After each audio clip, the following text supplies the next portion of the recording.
नमस्ते दोस्तों, स्वागत है आप सबका आपके अपने चैनल प्रेप पल्स पे। तो जैसा मैंने आप सबको प्रीवियस लेक्चर में प्रॉमिस किया था, आज हम ह्यूमन सर्कुलेटरी सिस्टम के बचे हुए मोस्ट इंपॉर्टेंट पीवाईक्यूज को खत्म करेंगे। हम इन क्वेश्चंस को बहुत क्विकली सॉल्व करने की कोशिश करेंगे क्योंकि हमने एनफ टाइम कॉन्सेप्ट्स को सीखने में इन्वेस्ट कर दिया है ऑलरेडी। देखो, अगर आप डायरेक्टली इस वीडियो पे आ गए हो तो मैं रिक्वेस्ट करूंगा कि आप चैनल के ऊपर जाओ, साइंस प्लेलिस्ट सर्च करो और उसमें जाकर सबसे पहले कॉन्सेप्ट्स को सीखो और उसके बाद इस वीडियो को देखो। बाकी चलो, अब हम अपना लेक्चर स्टार्ट करते हैं। हमारे सबसे पहला क्वेश्चन है सम फंक्शंस ऑफ लिम्फ, है ना। लिम्फ मतलब लसिका are given below, select the options with the correct function.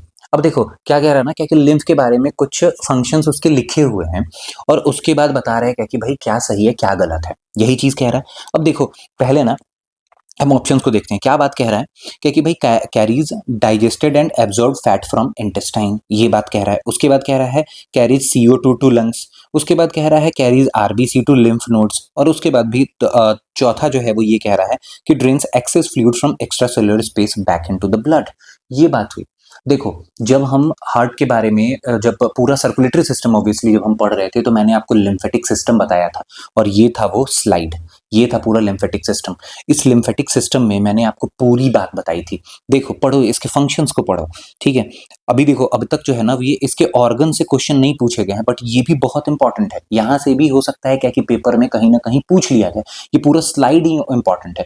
देखो इसके फंक्शंस में क्या कह रहा है, ये बॉडी सेल्स को मॉइस्ट रखता है, ये जो है वो क्या करता है ऑक्सीजन, हॉर्मोन्स और न्यूट्रिएंट्स को different part of the body तक पहुंचाता है और उसके बाद रिमूव करता है मेटाबॉलिक वेस्ट को सेल से, ठीक। उसके बाद कह रहा है क्या कि एंटीबॉडीज और लिम्फोसाइट्स ब्लड में छोड़ता है, ट्रांसपोर्ट करता है। तो ये भी बहुत इंपॉर्टेंट है इम्यून सिस्टम के लिए, इम्यून सिस्टम के लिए। उसके बाद देखो composition of tissue fluid and volume of blood maintain करता है इस चीज का, ठीक।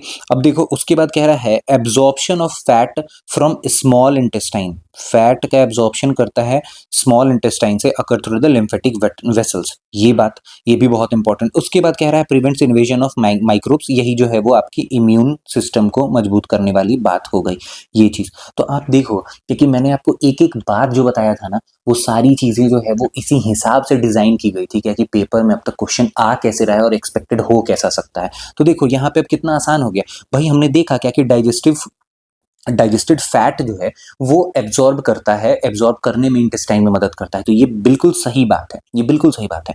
अगर हम बात करें CO2 से लंग्स की बात में, तो भाई ये तो गलत बात है ना, ये रेस्पिरेटरी सिस्टम काम करता है, इसके लिए पूरा रेस्पिरेटरी सिस्टम यानी श्वसन तंत्र जो है वो हेल्पफुल है, ठीक। उसके बाद देखें क्या कि RBC टू लिम्फ नोड्स। अब देखो यहाँ पर मैंने आपको एक चार्ट बताया था जिसमें मैंने लिम्फ और ब्लड में खूब अच्छे से जो है वो डिफरेंस बताया था। उसमें मैंने बताया था क्या कि भाई लिम्फ में RBC होता ही नहीं है, लिम्फ में RBC होता ही नहीं है, ये स्टेटमेंट ही गलत है, ठीक। उसके बाद अगर हम बात करें तो उसके बाद कह रहा है drains access fluid from extra cellular space back into the blood, एकदम सही, ये भी बात एकदम सही। तो ऑप्शन यहाँ से क्या हुआ, A और D सही है, means option A is the correct answer, A और D सही है, ठीक। इसी तरीके से आप करोगे, जब तक कॉन्सेप्ट्स नहीं समझोगे तब तक क्वेश्चन नहीं बनने वाले। अगर इस तरीके के, और ये देखो ये सोचोगे क्या कि भाई ये ग्रुप D में आया हुआ क्वेश्चन है तो क्यों नहीं है NTPC या JEE में आने की पॉसिबिलिटी है, बिल्कुल हो सकता है। तो अगर पेपर टफ होगा तो इसी तरीके से होगा। तो आप इन सब क्वेश्चंस को, आप इन सब टॉपिक्स को जो है वो इग्नोर नहीं कर सकते हो, ठीक ना। चलो आगे चले, आगे देखते हैं। The smallest blood vessel, smallest blood vessel, vessel कौन सा है। देखो ब्लड वेसल भी मैंने सबसे पहले वाले टॉपिक में बताया था जब हार्ट बताया, उसके बाद ब्लड वेसल्स बताया था। अगले वाले में जो है वो मैंने फिर पूरा ब्लड और लिम्फेटिक सिस्टम बताया था, ठीक। तो देखो ब्लड वेसल्स के बारे में जब बताया था तो मैंने बताया था आपको आर्टरी, वेन्स और कैपिलरीज के बारे में। सबसे स्मॉलेस्ट कौन सा था, सबसे स्मॉलेस्ट कैपिलरी था, सबसे स्मॉलेस्ट कैपिलरी था। देखो ये वाला देखो, ये जो है ये पूरा हार्ट था, एक पूरा का पूरा, और ये जो है वो आपका वेन्स था। वेन क्या करता है, वेन्स जो है वो ब्लड को पूरे शरीर से इकट्ठा करके कहाँ तक लेके जाता है, ये हार्ट तक लेके जाता है। और वहीं जो है वो आर्टरी क्या करता है, आर्टरी जो है वो प्योर ब्लड को हार्ट से लेकर के पूरे बॉडी में जो है वो सर्कुलेट करता है। तो यहीं से एक क्वेश्चन बन जाता है। उसके बाद दिखाता है क्या कि हार्ट के जो है मतलब सॉरी आर्टरी के जो है वो ब्रांचेस को क्या कहते हैं, आर्टरियोल्स कहते हैं, और वेन्स के ब्रांचेस को वेनियोल्स कहते हैं। और देखो ये कैपिलरीज उसके बाद एकदम छोटे छोटे वेसल्स में ये टूट जाता है जिसे कहते हैं क्या, कैपिलरीज, और ये कैपिलरीज मिल के जो है वो क्या बन जाती हैं, वेन्स बन जाती हैं। तो ये बहुत बहुत बारीक बात है और यही सब क्वेश्चन पूछा जाता है, ठीक है ना। तो कॉन्सेप्ट बहुत इंपॉर्टेंट है, ठीक। तो हो गया ये चीज। अब चलो आगे देखते हैं। Which of the following is not a part of circulatory system. भाई परिसंचरण तंत्र का हिस्सा नहीं है, वो चीज पूछ रहा है। और जब भी अगर ना में पूछे, फॉल्स में पूछे, तो एकदम अलर्ट हो जाया करो, ठीक। क्या पूछ रहा है, अब देखो लार्ज इंटेस्टाइन, लार्ज इंटेस्टाइन भाई डाइजेस्टिव सिस्टम का पार्ट था। किसका था, डाइजेस्टिव सिस्टम का पार्ट था। तो भाई पाचन तंत्र का ये पार्ट था, यही तो गलत है ना, यही तो गलत है ना। उसके बाद हार्ट हमने पढ़ा, ब्लड पढ़ा, आर्टरीज पढ़ी, पूरे वेसल्स को पढ़ा, सब कुछ पढ़ा, लिम्फेटिक सिस्टम पढ़ा। तो ये सब जो है वो सर्कुलेटरी सिस्टम का पार्ट है, ठीक। तो देखो अगर आसान क्वेश्चन होता है तो इस तरीके से भी पूछते हैं, टफ क्वेश्चन होता है तो आपने भी सबसे पहला क्वेश्चन देखा वैसा होता है। और ऐसे ऐसे कितने सारे टफ क्वेश्चन हैं, बहुत उटपटांग क्वेश्चन भी रख रखे हैं मैंने, ठीक ना। देखो आगे, अब देखो क्या है, which of the following carries blood from heart to the kidney. Heart to the kidney, अभी हमने देखा कि भाई हार्ट टू द किडनी मतलब हार्ट से बाहर लेके जा रहा है, क्या कर रहा है, हार्ट से अवे लेके जा रहा है, हार्ट से बाहर लेके जा रहा है। अभी हमने देखा ना, देखो ये फ्रॉम हार्ट, अगर हार्ट से लेके किसी भी ऑर्गन तक लेके जाएगा तो ये काम किसका है भाई, ये काम जो है वो आर्टरी का है। ये काम जो है वो किसका है, ये काम जो है अवे अगर काम कर रहा है तो ये काम किसका है, ये आर्टरी का है। ये काम किसका है, आर्टरी का है, ठीक है ना। और अगर जो है वो किडनी में लेके जा रहा है, किडनी में लेके जा रहा है, तो जब मैंने आपको एक्सक्रीटरी सिस्टम पढ़ाया था तो मैंने आपको बताया था क्या कि किडनी जब भी देखो तो किडनी से एक रिलेटेड शब्द मैंने बताया था और वो बताया था आपको रीनल। क्या बताया था, renal.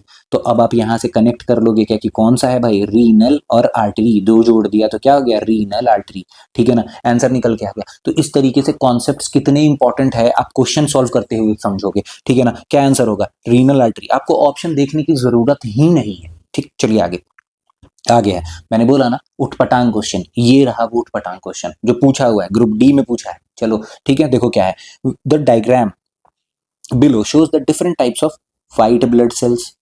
Identify the options with correct labelling, ठीक है ना। अब करेक्ट लेबल किसमें किया गया है उसको करना है भाई। अब एक बात बताओ, इसमें जो है वो ऑप्शन देखो, इसिनोफिल्स, न्यूट्रोफिल्स, बेसोफिल्स, मोनोसाइट, लिम्फोसाइट सब दे रखा है। फोटो देख के कैसे कोई याद करेगा। लेकिन जब मैं आपको पढ़ा रहा था ना उसी समय मैंने आपको बताया था क्या कि इस फोटो को, इस डायग्राम को जो है वो बहुत बहुत अच्छे से जो है वो याद कर लो। क्यों, क्योंकि इस डायग्राम से भी क्वेश्चन बना है। इसी इसी इसी दिन के लिए मैंने आपको बोला था क्या कि ये डायग्राम याद करने को, ठीक। देखो इसको सॉल्व करने का एक ही तरीका है। अब देखो सोचने के लिए कुछ लोग ये भी सोच सकते हैं क्या कि भाई ऐसे क्वेश्चन अगर उठपटांग आएंगे तो छोड़ देंगे, बिल्कुल छोड़ देंगे, मैं खुद छोड़ देता। लेकिन अगर ये एक बार आ चुका है तो अब हम दोबारा अगर छोड़ने जाते हैं अगर इस क्वेश्चन को तो हम बेवकूफ कहे जाएंगे, ठीक है ना। तो हम सीख लेते हैं क्या कि इसमें आखिर है क्या। देखो कभी भी आप इसको दो ही तरीके से पकड़ सकते हो। एक है ये न्यूट्रोफिल्स, न्यूट्रोफिल्स देख रहे हो, न्यूट्रोफिल्स में ना बहुत सारे ब्रांचेस में ये चीजें दिख रही हैं, ठीक है ना। ब्रांचेस में है ना, या मल्टीपल फॉर्म में है, ठीक है ना। क्या दिखा, मल्टीपल फॉर्म में है, ये देख रहे हो ना, यहाँ पे एक दो तीन, ऐसा किसी में भी और में नहीं है। ये दो तीन जो है वो इसी में देखने को मिलेगा। और इसिनोफिल्स में जो है वो दो देखने को मिलेगा, इसिनोफिल्स में दो देखने को मिलेगा।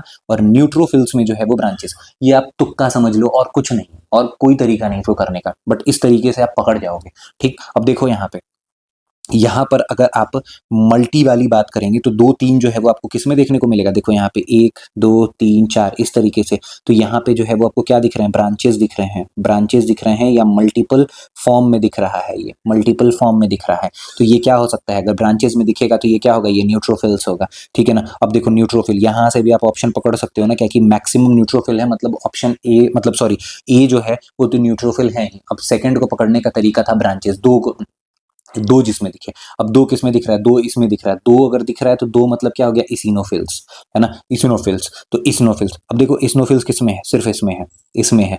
अपना यही आंसर करेक्ट है, यही करेक्ट है। और इसी तरीके से आप कर ही सकते हो, नहीं तो आप नहीं कर सकते हो। आपने जो है वो बायो में पीएचडी नहीं करनी है, तो इसी तरीके से आप जो है वो कुछ कुछ पॉइंट्स पकड़ के आप आंसर निकाल सकते हो, ठीक। इसी तरीके से कर सकते हैं। चलिए अब देखते हैं आगे। Where is the respiratory pigment in human body present. मानव शरीर में श्वसन वर्णक कहाँ मौजूद होता है, ठीक है। अब रेस्पिरेटरी पिगमेंट कौन सा है भैया, रेस्पिरेटरी पिगमेंट हीमोग्लोबिन है। हेमोग्लोबिन यही तो मदद करता था ऑक्सीजन को अपने साथ अटैच करने में और क्या करने में, ऑक्सी हीमोग्लोबिन बनाने में, यही तो मदद करता था ना। तो यही तो पूछ रहा है, यही पूछ रहा है ये किस में, हीमोग्लोबिन किस में पाया जाता था, ये आरबीसी में पाया जाता था, आरबीसी एरिथ्रोसाइट्स में। तो इसका आंसर क्या हो जाएगा, red blood cells, red blood cells. इतना इतना आसान है। ठीक, चलिए आगे देखें। देखो, some features of circulatory system in humans are mentioned below. अब इसमें से क्या बताना है, इनकरेक्ट वाला बताना है भाई, इनकरेक्ट, जैसे इनकरेक्ट, फॉल्स, नॉट करेक्ट, ये सब अगर पूछ ले तो एकदम अलर्ट हो जाना है पहले। अब देखो पढ़ना है भाई। सबसे पहले कह रहा है lymph is called tissue fluid, बिल्कुल अभी हमने देखा लिम्फ क्या होता है, लिम्फ टिश्यू फ्लूइड है, एकदम सही। उसके बाद कह रहा है प्लेटलेट्स हेल्प इन क्लॉटिंग, बिल्कुल सही, ब्लड को जो है वो क्लोट करने में हेल्प करता है। Capillary joint to form veins, एकदम सही, एकदम सही, अभी बताया। Hypertension is caused by constriction of veins. अब इसके बारे में मैंने आपको बताया था, जब डिसऑर्डर्स के बारे में मैंने आपको बताया था तो मैंने इसके बारे में बताया था आपको। क्या बताया था मैंने आपको, क्या कि हाइपरटेंशन जो है, हाइपरटेंशन कैसे होता है, हाइपरटेंशन जब ब्लड में एड्रेनलिन, एड्रेनलिन जब सिक्रीशन बढ़ जाता है, जब सिक्रीशन जो है वो क्या होता है, बढ़ जाता है, किसके थ्रू, एड्रीनल ग्लैंड्स के थ्रू, एड्रीनल ग्लैंड्स के थ्रू जब सिक्रीशन ब्लड में बढ़ जाता है तब हाइपरटेंशन हो जाता है, तब हाइपरटेंशन हो जाता है, ये चीज है। और देखो ये मैंने आपको बताया था, देखो यहाँ पे हाइपरटेंशन, हाइपरटेंशन जो है वो जब बीपी कितना होता है, ग्रेटर देन 140/90 mm/Hg, कब होता है, जब एड्रिनल सिक्रीशन जो है, एड्रेनलिन का सिक्रीशन जो है वो बढ़ जाता है, यही चीज बताया था। देखो यहाँ से क्वेश्चन पूछा गया, देखो ये वाला क्वेश्चन, ठीक है ना, ये चीज। और बहरहाल अगर ये नहीं भी आता ना तो आप ऊपर का आपको अगर ठीक से अपने कॉन्सेप्ट पढ़ रखा है तो आप यहाँ से जो है वो 3 को शॉर्टलिस्ट कर जाते, क्या कि हाँ भाई ये सही वाला है तो गलत यही हो सकता है ना। ठीक, ये चीज हो गया। चलो आगे। अब देखो, in which of the following animals does blood go through heart twice during each cycle. हर साइकिल में जो है, हर कार्डियक साइकिल में जो है वो ब्लड जो है वो हमारे हार्ट में 2 बार जाता हो। 2 बार जाने का अर्थ क्या हो गया, डबल सर्कुलेशन। दो बार जाने का मतलब क्या हुआ, डबल सर्कुलेशन। अब देखो डबल सर्कुलेशन मैंने आपको बताया था, डबल सर्कुलेशन बनाया था, डबल डबल सर्कुलेशन भी बताया और साथ में पार्शियल पार्शियल डबल सर्कुलेशन भी बताया था, ये दोनों ही बताए थे। और एक जो है वो चार्ट बना के मैंने आपको बताया था कि कौन से जीव में जो है वो हार्ट 2 बार जाता है, हार्ट में ब्लड जो है वो 2 बार जाता है, ये सारी चीजें मैंने बताई थी। देखो ये बताया था मैंने आपको, यहाँ पे जो है क्रोकोडाइल, बर्ड्स, मैमल्स में जो है वो हार्ट के 4 चेंबर होते हैं और यहाँ पे कंप्लीट डबल सर्कुलेशन होता है, पूरा डबल सर्कुलेशन जो है वो मैंने आपको बताया था कि किस तरीके से पल्मोनरी सर्कुलेशन होता है और सिस्मिक सर्कुलेशन होता है, ये सारी बातें आपको बताई थी। ठीक, इसीलिए मैंने बोला है क्या कि सबसे पहले आप कॉन्सेप्ट को सीखोगे उसके बाद ये करोगे तभी मजा आएगा यार, क्योंकि रिविजन में ही मजा आता है। ठीक, ये चीज आपको समझ में आया। अब देखो ये रेप्टाइल्स में भी जो है वो 3 होता है और यहाँ पर भी 3 चेंबर होते हैं और 3 चेंबर में इनकम्प्लीट सर्कुलेशन होता है, बट 2 बार जो है वो घूम के ब्लड आता ही है, ये बात भी बताई थी।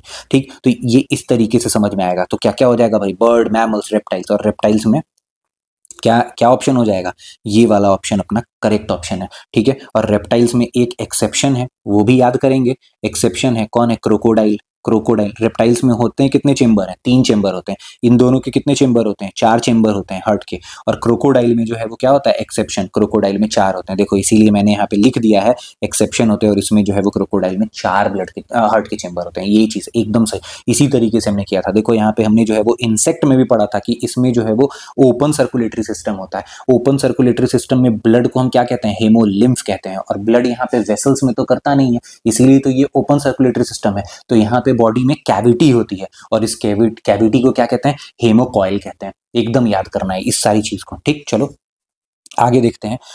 Select the option that is not true. Not true आएगा, अलर्ट हो जाएंगे regarding the circulatory system, circulatory system के रिगार्डिंग गलत बात। अब देखो इस टाइप के ना क्वेश्चन मैंने 3 रख रखे हैं, एक यहाँ पे 2 और आगे होंगे।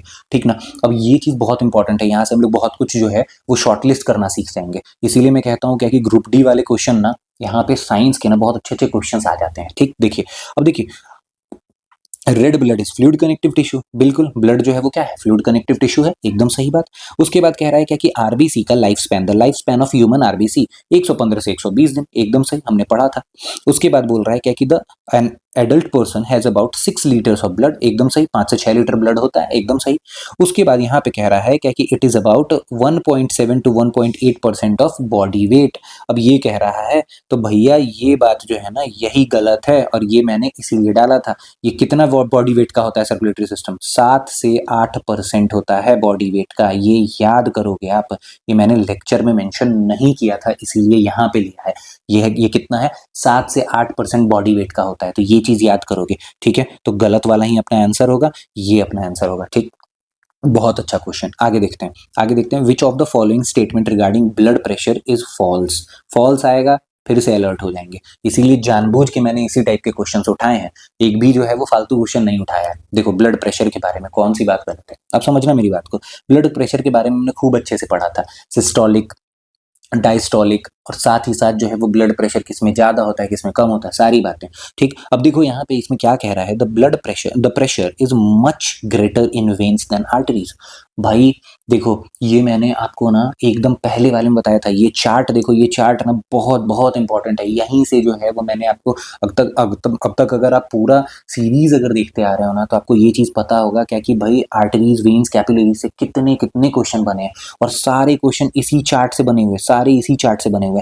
कभी वो आपसे फंक्शन पूछ लेगा, कभी वो यहाँ पे थिकनेस की बात कर लेगा, कभी लिमन साइज की बात कर लेगा, कभी ब्लड प्रेशर। देखो अभी क्या बताया क्या कि आर्टरी में जो है वो ज्यादा होता है और वेन्स में कम होता है, लेकिन यहाँ पर जो है वो उल्टी बात लिखी हुई है। यहाँ पे कह रहा है क्या कि वेन्स में ज्यादा होता है, आर्टरी में कम होता है, यही तो गलत बात है। साथ ही साथ देखो क्या कि वाल्व किस में होता है, ये भी मैंने आपको करवाया था कि वाल्व जो है वो वेन्स में क्या होता है, वाल्व होता है, ठीक है ना, जो कि बैक फ्लो को, खून के बैक फ्लो को जो है वो रोकने का काम करता है, ठीक है ना। ये सारी चीजें, पल्स किस में हम फील कर पाते हैं ये भी पूछा जाता है, तो आर्टरी में जो है वो क्या होता है, हम पल्स फील कर पाते हैं।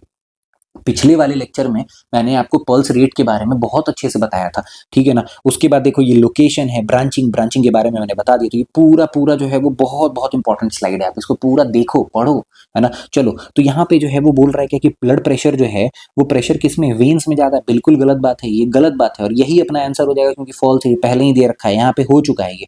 बट यहाँ पे पूरा देखेंगे, देखो सबसे पहले जो है वो सबसे ज्यादा किस में होता है, आर्टरीज में, फिर वेन्स में, और फिर कैपिलरीज में, ठीक। तो ये चीज है, प्रेशर का ये ऑर्डर है, डिक्रीजिंग ऑर्डर। अब आगे देखें क्या कि भाई प्रेशर मेजर कैसे किया जाता है, स्फिग्मोमैनोमीटर से किया जाता है, एकदम सही बात, एकदम सही बात। उसके बाद क्या कह रहा है, the pressure during ventricular contraction is called systolic pressure and during ventricular relaxation is called diastolic pressure, एकदम सही बात, एकदम सही बात, है ना। देखो उसके बाद हम सबसे पहले इसको समझ ही लेते हैं क्या कि भाई ये क्या कहने की कोशिश है, क्या कि एक नॉर्मल बीपी जो है वो कितना होता है भाई, नॉर्मल बीपी कितना होता है।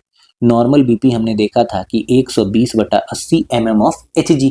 120 क्या बताता है, ये बताता है सिस्टोलिक प्रेशर को, और ये क्या बताता है, ये डायस्टोलिक प्रेशर को बताता है, ये डायस्टोलिक प्रेशर को बताता है।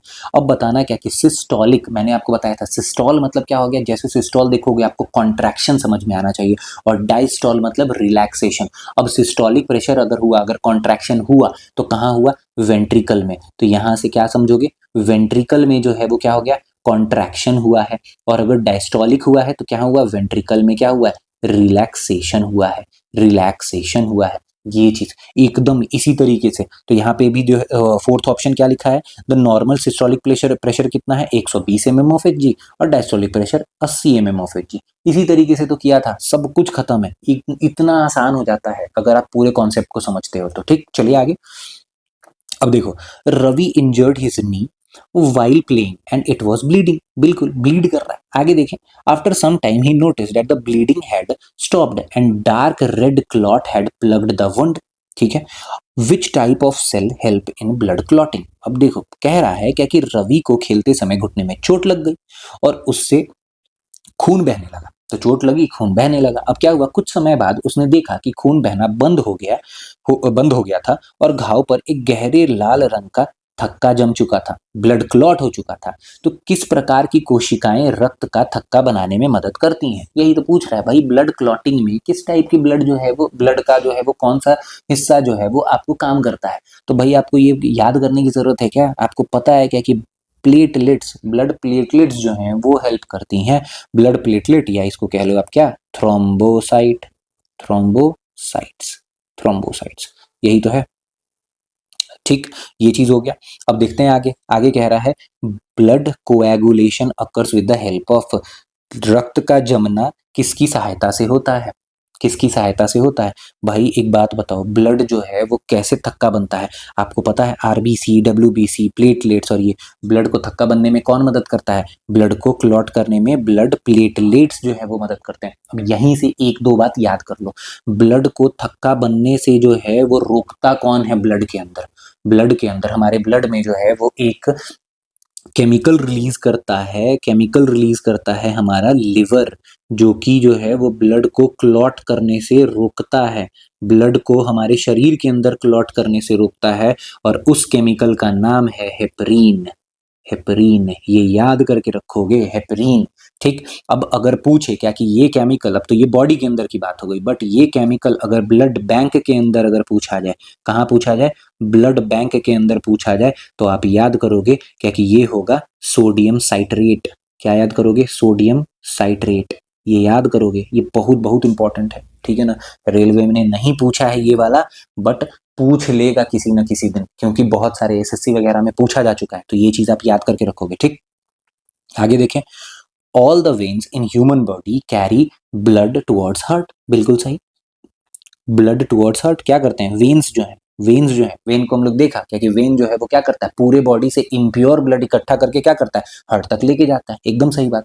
What is the difference between pulmonary vein and other veins, एक बात बताओ, पल्मोनरी, अब कह रहा है क्या, क्योंकि भाई सारे वेन्स क्या करते हैं, सारे वेन्स जो है वो बॉडी से, सारे बॉडी से इम्प्योर ब्लड को इकट्ठा करके कहाँ भेज देते हैं, हार्ट तक भेज देते हैं, ठीक ना।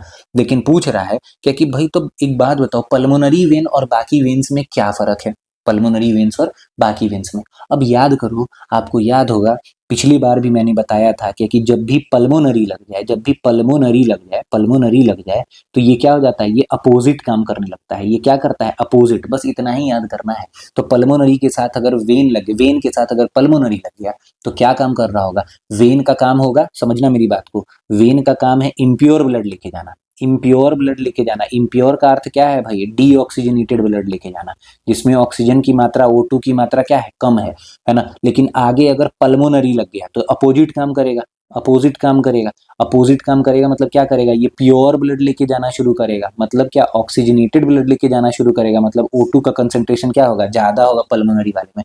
यही तो डिफरेंस था, ये तो तब सब तो मतलब जब से हमने सर्कुलेटरी सिस्टम शुरू किया है ना, तब से हम ये सीख रहे हैं, है ना। तो यही चीज तो कर रहा है, बस अब ऑप्शन पढ़ते हैं, पल्मोनरी वेन्स कैरी ऑक्सीजनेटेड, खत्म हो गया, यही तो है, अब आगे पढ़ने की कोई जरूरत ही नहीं है, आगे पढ़ने की कोई जरूरत नहीं है, यही था, यही था और कुछ नहीं था। तो इस तरीके से आप कर ले जाओगे, एक बार आप जरूर पूरे कॉन्सेप्ट को समझो, ठीक ना। मैं आपसे रिक्वेस्ट कर रहा हूँ क्या कि आप एक बार जाके प्लेलिस्ट में जाओ और सारे कॉन्सेप्ट को, एटलीस्ट सर्कुलेटरी सिस्टम के कॉन्सेप्ट को जाके समझो, बहुत बहुत ही ह्यूमन फिजियोलॉजी में बहुत इंपॉर्टेंट है सर्कुलेटरी सिस्टम, इसीलिए मैं कह रहा हूँ क्या कि आप देखो जाके इसको। ठीक, चलो आगे देखते हैं, आगे है which of the following statement is incorrect about voluntary muscles, कितना, बहुत बहुत बहुत अच्छा क्वेश्चन, बहुत अच्छा क्वेश्चन, ये ग्रुप डी में पूछा, देखो अब कितना अच्छा अच्छा क्वेश्चन ग्रुप डी में पूछते हैं, वॉलेंट्री मसल्स के बारे में पूछ रहे हैं। मैंने आपको सबसे पहले दिन जब सर्कुलेटरी सिस्टम शुरू किया था उसी दिन ये सारी बात बताई थी।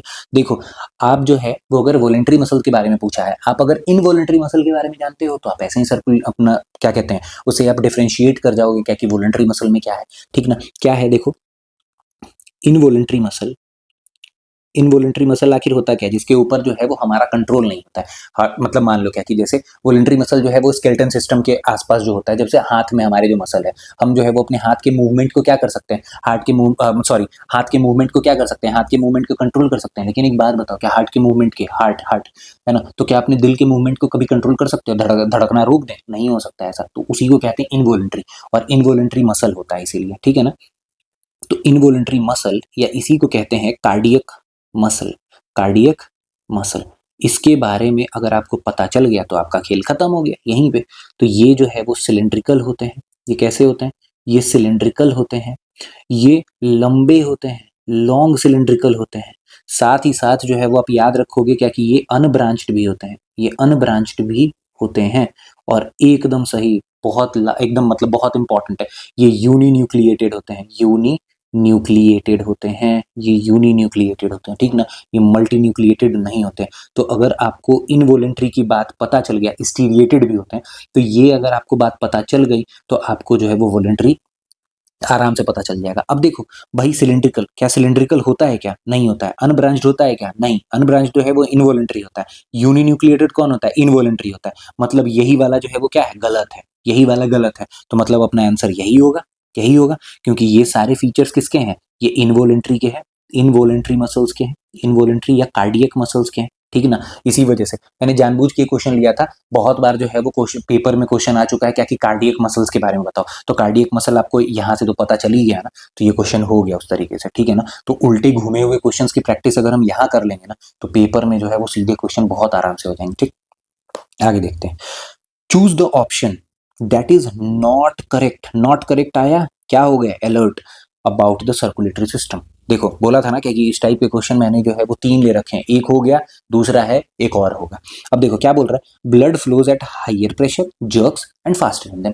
बिल्कुल सही। ब्लड जो है, ये ब्लड वेसल्स के अंदर जो है वो हाई प्रेशर में घूमता है, जर्क भी आती है और फास्ट भी चलता है, ठीक ना। तो ये बात तो सही है, एकदम सही। 7 से 8% बात कर ली थी बॉडी वेट के, एकदम सही बात। यहाँ पे करेक्ट करके दे रखा है, देख रहे हो ना, वहां पे 1.7 1.8 दिया हुआ था, यहाँ पे करेक्ट ऑप्शन दिया हुआ है। अब देखो, ब्लड को जो है वो रिवर ऑफ लाइफ कहते हैं, बिल्कुल सही। रिवर की तरह बहता रहता है, जीवन के लिए न्यूट्रिएंट्स, एंजाइम, हार्मोन सब पहुंचाता है ना, ऑक्सीजन पहुंचाता है, कार्बन डाइऑक्साइड निकालने में भी मदद करता है, इस तरीके से तो एकदम रिवर है ना। अब देखो आरबीसी का यहाँ पे लाइफ स्पैन कह रहा है 15 से 20 दिन। गलत हो गया ना, गलत हो गया ना। पेपर के हड़बड़ी में ना आप इसके आगे जो है वो खुद ही इमेजिन कर लेते हो क्या कि एक लगा हुआ है, ठीक है ना, और या तो छोड़ के आओगे नहीं तो गलत करके आओगे, ठीक है ना, कुछ और ही मार दोगे, ये जर्क वर्क वाला मार के निकल जाओ, बोले हटाओ यार इसमें जर्क वर्क कहाँ समझ में आता है, ठीक ना। तो इस तरीके से तो ये चीज है, तो बहुत अटेंटिवली जो है वो पेपर को भी अटेम्प्ट करना है ये चीज, ठीक। चलिए आगे। अब देखो, two questions based on the transverse section of human heart is given below. ठीक है, क्या कह रहा है कि भाई इसमें से find the option that is that gives the correct answer to the both questions. अब देखो, दो क्वेश्चन दिए हुए हैं, दो क्वेश्चन दिया हुआ है, एक डायग्राम दिया हुआ है, दो क्वेश्चन देके और बता रहा है क्या कि भाई जो ऑप्शन इसमें से सटीक है उसको आप बताओ, ठीक है। क्वेश्चन ए कह रहा है, why does the part labelled A have thick walls.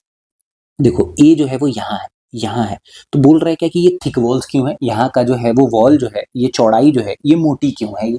उसके बाद कह रहा है what is the function of part labelled B. B का जो है वो पार्ट क्या है। अब समझते हैं धीरे धीरे, फिर से जानबूझ के मैंने हार्ट का भी क्वेश्चन लिया ताकि फिर से रिवाइज कर सकें इस चीज को। पिछले वाले सेशन में भी मैंने आपको बताया था। देखो ये ए वाला जो पार्ट है ना, ये कौन सा पार्ट है भाई, ये जो है ये लेफ्ट वेंट्रिकल वाला पार्ट है, ठीक ना। ये कौन सा है, लेफ्ट वेंट्रिकल वाला पार्ट है, एलवी से लिख रहा हूँ, लेफ्ट वेंट्रिकल वाला पार्ट है। अब ये लेफ्ट वेंट्रिकल वाला पार्ट मोटा क्यों होता था, क्यों होता था, मैंने आपको बताया था, बार बार बताया था। क्यों? क्योंकि यहाँ से जो है ये ब्लड, ऑक्सीजनेटेड ब्लड जो है, मैं यहाँ पे ऑक्सी लिख दे रहा हूँ, ऑक्सीजनेटेड ब्लड जो है वो पूरी बॉडी में सर्कुलेट होता था, पूरी बॉडी में सर्कुलेट होता था, है ना, पूरी बॉडी में सर्कुलेट होने का काम होता था। इसीलिए जो है वो एलवी वाला पार्ट, लेफ्ट वेंट्रिकल वाला पार्ट जो है वो क्या होता था, ये जो है वो ज्यादा थिकर होता था, ठीक, ये चीज याद हो गई। अब देखो, तो यहां से जो है वो एक बात समझ में आया। दूसरा बी जो है, बी जो दिखा रहा है, बी यहां से दिखा रहा है, ये वाला, ये वाला। अब ये जो है बी, ये आपको कौन सा पार्ट दिखा रहा है, एक सेकंड जरा कलर चेंज की जाए, यहाँ पे इसको ले लेते हैं, चलो। बी जो है वो कौन सा दिखा रहा है, एरोटिक वाल्व को दिखा रहा है, एरोटिक वाल्व को दिखा रहा है, एरोटिक वाल्व को दिखा रहा है। अब एक बात बताओ, एरोटिक वाल्व जो है, कोई भी वाल्व जो है वो क्या काम करता है भाई। वाल्व जो है वो मैंने आपको बताया था क्या कि 4 वाल्व थे, मेजर 4 वाल्व। अब ये चारों वाल्व क्या करते थे, बैक फ्लो ऑफ ब्लड को रोकते थे, क्योंकि ब्लड जो है वो बैक फ्लो उल्टी दिशा में बह ना जाए, तो बैक फ्लो में रोकने का काम करते थे, ठीक ना। ब्लड जो है वो सही दिशा में ही जाती जाए, इसीलिए वाल्व लगे थे, यही काम था। अब हम जो है वो ऑप्शन पढ़ने की कोशिश करते हैं। देखो क्या बोल रहा है, A because it pumps blood to the left auricle. Left auricle, अरे भैया एक बात बताओ, क्या ये लेफ्ट ऑरिकल में, ये इस वजह से मोटा था क्या कि ये लेफ्ट ऑरिकल में भेजे, लेफ्ट ऑरिकल में थोड़ी भेजता है, ऑरिकल में तो भेजता ही नहीं, वेंट्रिकल से ऑरिकल में नहीं जाता है। या तो अगर लेफ्ट वेंट्रिकल होगा तो लेफ्ट वेंट्रिकल से जो है वो एरोटिक वाल्व से होते हुए, एरोटा से होते हुए वो कहाँ चला जाएगा, पूरी बॉडी में चला जाएगा। और अगर यहाँ पर होगा, अगर यहाँ पर होगा, राइट वेंट्रिकल में होगा, तो वो जो है वो पल्मोनरी आर्टरी होते हुए कहाँ चला जाएगा, ये लंग्स तक चला जाएगा। तो वाल वेंट्रिकल से ऑरिकल में जाने की तो बात ही गलत है। तो यहीं पे बात ये फेल हो गई, खत्म, यहाँ पे ये खत्म। अगला देखें, because it pumps blood to right auricle, फिर से ऑरिकल की बात आ गई, फिर से गलत हो गया भाई, फिर से गलत हो गया। ठीक, आगे देखें, because it pumps blood to different parts of the body, एकदम सही, एकदम सही। अगला देखें, प्रिवेंट्स बैक फ्लो, बी की बात कर रहा है, बी की बात कर रहा है, एरोटिक वाल्व की, प्रिवेंट्स बैक फ्लो ब्लड, एकदम सही। यही तो हम पढ़ते आ रहे हैं तब से, पहले लेक्चर से हम यही बात पढ़ते आ रहे हैं, और इसीलिए यही जो है ये करेक्ट ऑप्शन है। आगे अगर पढ़ना है तो भी पढ़ लो आप। Because it pumps blood to the pulmonary artery, अब एक बात बताओ भाई, ये जो है ए से अगर यहाँ से अगर ब्लड निकलता भी है तो ये पल्मोनरी आर्टरी में थोड़ी जाता है, ये पल्मोनरी वेन में जाता है। लेफ्ट वेंट्रिकल से जो है वो कहाँ जाता है, पल्मोनरी वेन में जाता है। यहाँ पे पल्मोनरी आर्टरी लिख रखा है, गलत है, गलत है। ठीक ना, तो बहुत अच्छा क्वेश्चन है इस तरीके से, और ये ज्यादा टाइम लेते हैं ये क्वेश्चन, ठीक ना, क्योंकि आपको इतना पढ़ना पड़ता है।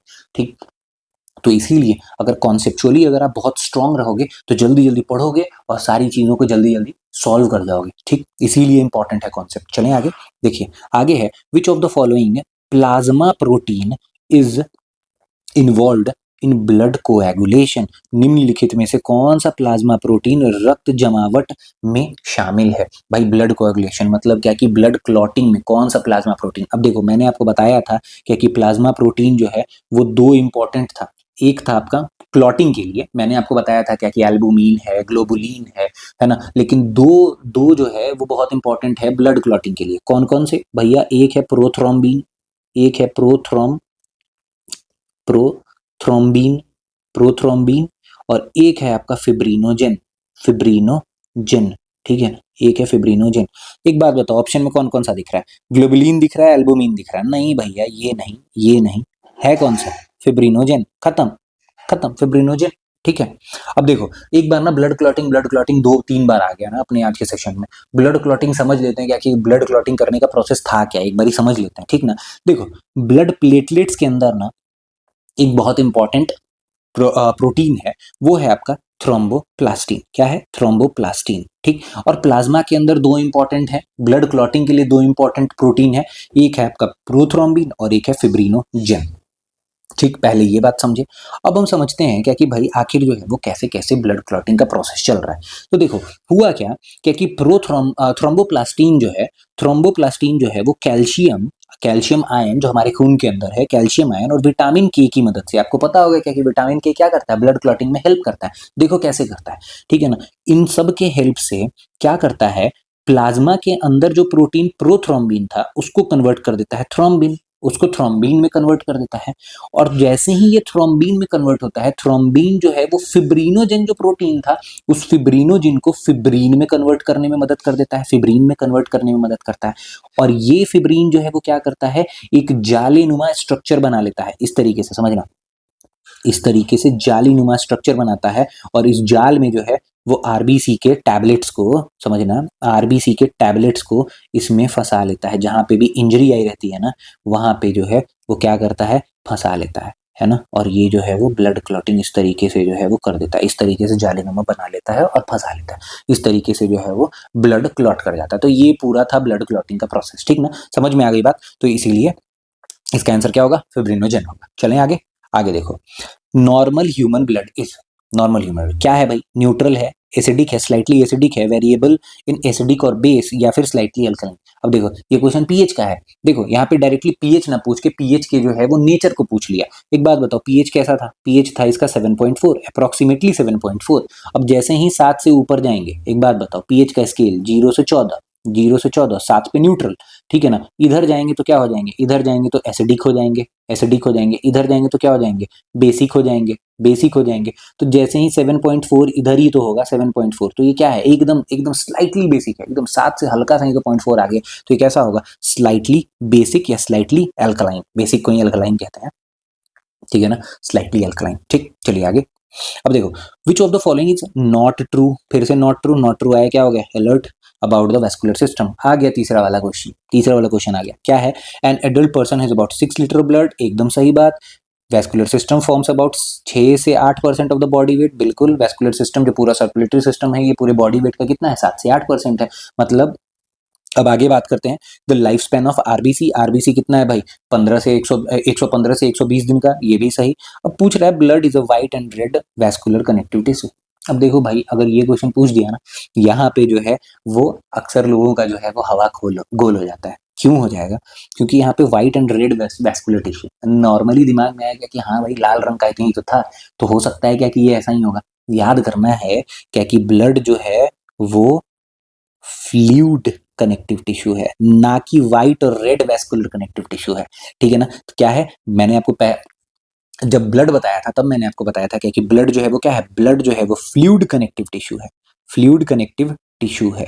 ठीक है ना कि ये व्हाइट और रेड वैस्कुलर कनेक्टिव टिश्यू है। तो ये कनेक्टिव टिश्यू तक की बात सही है, बट यहां तक की बात जो है वो गलत है। ठीक ना? तो गलत वाला ही अपना आंसर होगा। तो इस तरीके से आप गलती पकड़ सकते हो। ठीक ना? ये अभी आपसे बड़े आसानी से हो रहा है, बट आप समझ के रखो कि जब ये पेपर के अंदर आएगा ना तो ये क्वेश्चन टफ हो जाएंगे, ये क्वेश्चन टफ हो जाएंगे, है ना? कंफ्यूजन, एक कंफ्यूजन जो है ना वो पेपर में जो है वो या तो क्वेश्चन छुड़वा देता है, अगर सही सेंटिमेंट के साथ बैठे हो तो छोड़ के आओगे, नहीं तो मैक्सिमम चांसेस है कि आप गलत करके आओगे। ठीक, चलो आगे देखें। आगे है on which organ of human body is angioplasty performed. मानव शरीर के किस अंग पर एंजियोप्लास्टी की जाती है? देखो पता है क्या, ये वाला ना मैंने आपको हार्ट डिसऑर्डर्स में बताया था। देखो सॉरी, डिसऑर्डर की बात की, इंस्ट्रूमेंट्स में बताया था। देखो ये देखो यहाँ पे, ये वाला बात, ये देखो मैंने बताया था क्या कि एंजियोग्राफी की जाती है कब? जब हम ब्लड वेसल्स या हार्ट में आर्टरीज को देखते हैं, आर्टरीज में देखने का काम होता है। यहाँ पे एंजियोप्लास्टी की बात की गई है। देखो एंजियोग्राफी में, एंजियो, एक सेकेंड कलर अलग कर लिया जाए। देखो एंजियोग्राफी में क्या की जाती है? एंजियोग्राफी में हम डायग्नोज करते हैं, क्या करते हैं? डायग्नोज करते हैं कि भाई, डायग्नोज करते हैं कि हमारा ब्लड वेसल ठीक ठाक है कि नहीं है। ब्लड वेसल यानी आर्टरीज, मतलब ब्लड वेसल्स में आर्टरीज को, ठीक है ना? तो ब्लड वेसल्स को देखते हैं या आर्टरीज को देखते हैं कि भाई हमारा जो है वो ये सब सही काम कर रहे हैं कि नहीं कर रहे हैं। तो एंजियोग्राफी में क्या हुआ, ब्लड वेसल्स को देख लिया।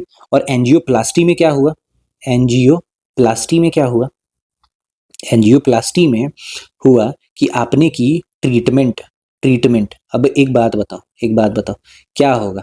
आप यहाँ पे डायग्नोज करोगे तो क्या करोगे? ब्लड वेसल जो है वो ब्लॉक ही तो हो जाएगा ना, तो उस ब्लॉकेज को फिक्स करोगे। क्या करोगे? फिक्स करोगे उस ब्लॉकेज को। ब्लॉकेज, अगर कोई ब्लॉकेज आ गई है ना ब्लड वेसल्स के अंदर, ब्लड वेसल्स में अगर कोई ब्लॉकेज आ गई है तो आप उसे क्या करोगे? आप उसे फिक्स करने की बात करोगे। तो फिक्स करने की बात होगी तो क्या ट्रीटमेंट की बात होगी, तो एंजियोप्लास्टी की बात करेंगे। और सिर्फ अगर डायग्नोसिस की बात होगी तो एंजियोग्राफी होगी। तो इतना आसान था। आपको अगर सिर्फ एंजियोग्राफी भी याद है ना तो आप कर ले जाते क्या कि हाँ भाई इसमें क्या होगा, एंजियोप्लास्टी जो है वो किस में होगा। हमने जो है वो सर्कुलेटरी सिस्टम में पढ़ा था, सर्कुलेटरी सिस्टम में अगर हमने पढ़ा था तो हार्ट की बात होगी, हार्ट हो गया आंसर। यही तो हमने पढ़ा था ना। ठीक, चलिए, अच्छा चलिए, तो ये था हमारा पूरा ह्यूमन सर्कुलेटरी सिस्टम, खत्म कर दिया हमने आज। अब नहीं पढ़ाऊंगा मैं आपको ह्यूमन सर्कुलेटरी सिस्टम अभी के लिए, ठीक? जिसमें सबसे पहले हमने हार्ट पढ़ा, उसके बाद हमने ब्लड वेसल्स को पढ़ा और लास्ट में ब्लड पढ़ लिया। ठीक है, सारे कॉन्सेप्ट को खूब अच्छे से जाना और फिर सारे पीवाईक्यूज को भी सॉल्व कर लिया। मिलते हैं नेक्स्ट वीडियो में नेक्स्ट टॉपिक के साथ, तब तक के लिए धन्यवाद।